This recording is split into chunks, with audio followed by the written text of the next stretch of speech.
povedať, tak viete, čo sa mi strašne páči na Singapure?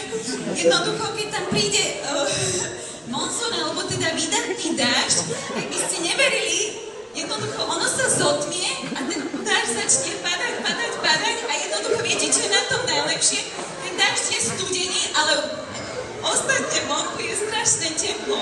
A jednoducho, myslím, že ani nemusíte, myslím, že ani neprechladnete, pretože tá voda na vás spadne a čo je veľmi dobré, hneď sa to aj z vás odparí, takže si myslím, že to je veľmi dobré.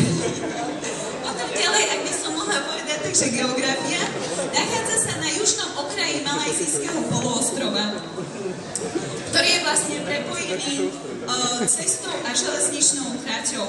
Pričom zahrania 64 ostrovčekov, je prevažne rovinná krajina s nízkymi kopcami a najvyšší vrch môžete vidieť teda názov tam a je to presne 163 metrov. V severnej časti na ostrove boli upravené veľké plochy a veľká časť pôvodnej džungle a bažín, ktorá pokrýva nízko ležiace plochy, vlastne bola vyčistená. Taká zaujímavosť, takže ak by ste chceli vedieť, ako vznikol ostrov, ktorý je najznámejší, no neviem, či ste sa už s tým stretli, takže názov je Sentosa. Je to teda umelo vytvorený ostrov a je tam veľmi pekne, ale jednoducho človek môže vidieť to, že vlastne ten ostrov je naozaj umelo vytvorený a jednoducho, čo by som ešte k tomu mohla dodať, viete, čo je strašná sranda, to je iba takú pikošku.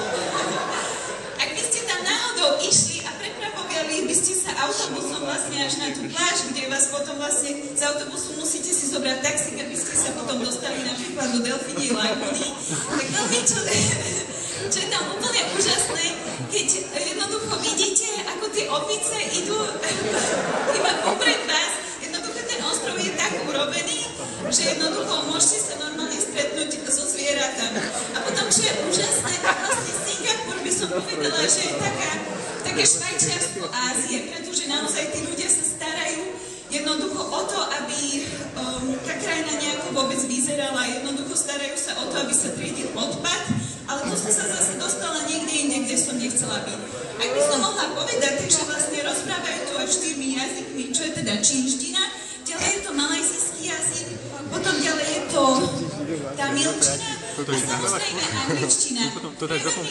Priemerne každý Singapurčan rozpráva a samozrejme v rodnom jazyku, ak je to Číňan, tak samozrejme hovorí po čínsky, ak je teda z Malajzie, tak malajzijsky, ale samozrejme je tu potrebná angličtina na to, aby sa vlastne poriešili všelijaké tie obchodné situácie. Angličtina je používaná v obchodnej sfére a v administratíve. A jednoducho, samozrejme, najviac sa tam hovorí pravdepodobne angličtinou, aby sa tí ľudia vôbec dohovorili. Náboženstvo, takže keď by som to mohla tak zhrnúť, takže Singapur